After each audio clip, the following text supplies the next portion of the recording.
Hi, welcome to the show. We've been drinking MMA. We're breaking down the this is a pay-per-view card here. Yeah, 292, 293. UFC 293 Adesanya Strickland main card, and this is the first fight, which is Tyson Pedro versus Anton Turkalj.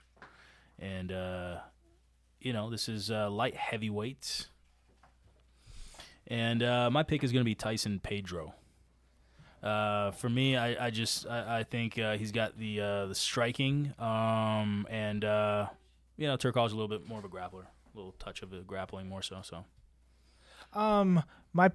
If I were to pick anybody, it'd be Anton because he has pressure.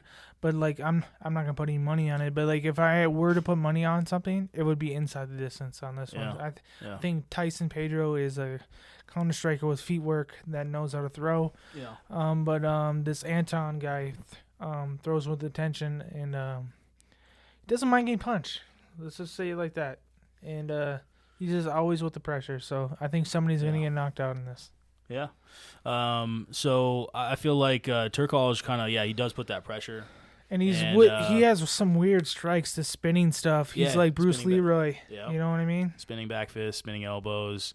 Relatively creative in there. And but usually when he starts doing that, it means he's losing the fight. Yeah. So. I think one of his things he likes to do is try and get the body lock on you and drag you down to the grappling. Grappling and really drag you down and just make it like a dirty fight. And Pedro, it looks like from some of the highlights, you can see like Pedro likes to keep that distance, and he's got flicks the jab out there pretty well, and can kick and punch with power and good speed and confidence.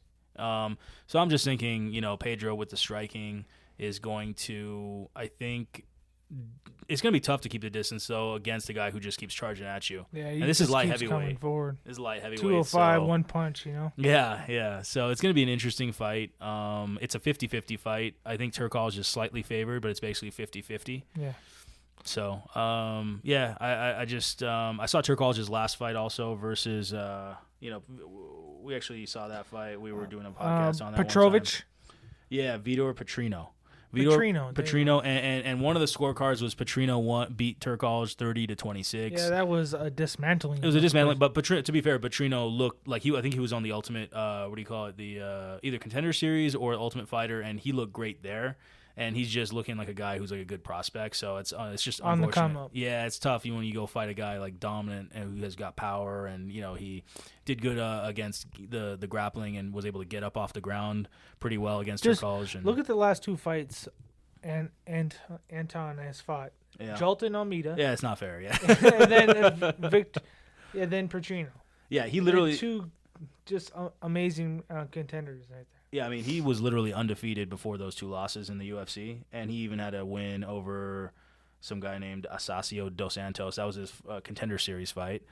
And then you have Pedro. Pedro has been in the UFC for a while, dude. Yeah. Since 2016. But look at that. He actually submitted Khalil Roundtree, who we got a lot of respect for. He KO'd Paul Craig. We got respect for him. Lost to Ilir Latifi, but that was when Latifi was pretty doing decent in maybe top 15 at that point. Submitted a guy named Safarov. Submitted by St. Preux, and St. Preux is no joke. St. Preux, yeah. Right? KO'd by and at that time, it was before the pandemic, too. So pre-pandemic, St. Preux was really, really good. Yeah, Paul Craig is a guy who's like top 15. Khalil Roundtree, almost top 10. Yeah. I mean, I'm not saying that he KO'd Craig, but he's a grappler. But Roundtree, he submitted him. So the point is that a guy who looks dominant fighter, he can do good against them, and he's proven it. It just seems like a guy who is pretty experienced in the UFC for the last 7 years, and he's doing pretty well and getting better with the striking. And then you got him against the guy who is just coming into the UFC from about a year and a half ago.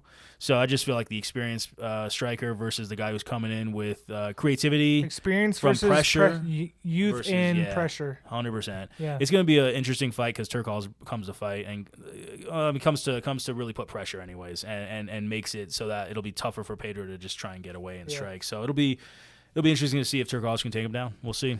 My pick is inside distance, and Rowe You're going anyone by inside the distance. Yeah, It's gonna end early. I don't really have a winner because the more you talk about Tyson, the more I'm like, maybe I should pick him. Yeah. But like, I just like Anton's pressure, and I don't know if that's gonna be a detriment to him or it's gonna be good for him. So right.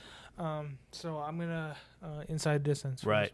Yeah. I just like Pedro's experience. He's beaten some really, really, pretty relatively top guys, people who are now in the top 10, top 12. In the past, obviously it was, but still, he's got wins over them. Only lost to top tier guys more so, who are in the top 15 and stuff, or people who used to be former champions like Shogun. Other than that, he's doing pretty good overall, and the striking looks good. Looks like it should be. I feel like Tyson Pedro is going to be able to find that distance early. Not early. It'll probably take a round to get used to Turkalj's pressure, but after about the second round. It might be interesting also for also a live bet because it might be the first round might be a little bit messy. Tyson gasses out sometimes. So. Yeah. Okay. So I don't know, but like I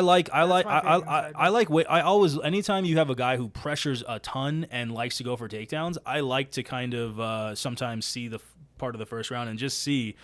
Is Pedro not handling the pressure of Turkalj well? Is Turkalj just getting him against the cage a lot? Is this going to be closer to a 50-50 fight? Because if it's going to be a 50-50 fight where Turkalj drags him down and then Pedro gets up after a minute and then they go back, fight a little bit, and then grapple again from Turkalj, and you go at the end, it's like, oh, it might be a closer fight. It's one of those fights that could be a closer fight, just messy on the scorecards. But UFC judges, in my opinion, go for the damage instead of the takedowns. They'll go for the damage. That's true. Whoever does more damage in the fight wins the fight usually. Sure. I don't know, unless it's like 6, 7, 8 takedowns or something like that. But like if it's like Tyson Pedro lands like 20 strikes and then he gets taken down, then who knows who wins that fight? Yeah. But I mean, Turkalj being a grappler, gonna be tough to submit a guy like that. And the only people that have really beaten Turkalj are Petrino and Almeida, who are top tier. Type prospect. Almeida's a prospect. So my point is that you're not gonna submit Turkalj, knock him out. Petrino would have knocked him out, right? If he was gonna get knocked out, he would have been knocked out by Petrino. Petrino's got more power than Tyson Pedro. So in my opinion, it's maybe Tyson Pedro by decision if it's a good value, if it's like plus 300, just get really great value on it, and then maybe do a live bet after maybe the first round on Pedro or whoever you think is going to win. But I got Pedro is my overall pick. I might put a small bet just on Pedro outright too. But Pedro straight up, and then my pick is inside distance. Cool. Thanks for listening, guys. Thanks. Like, subscribe, comment.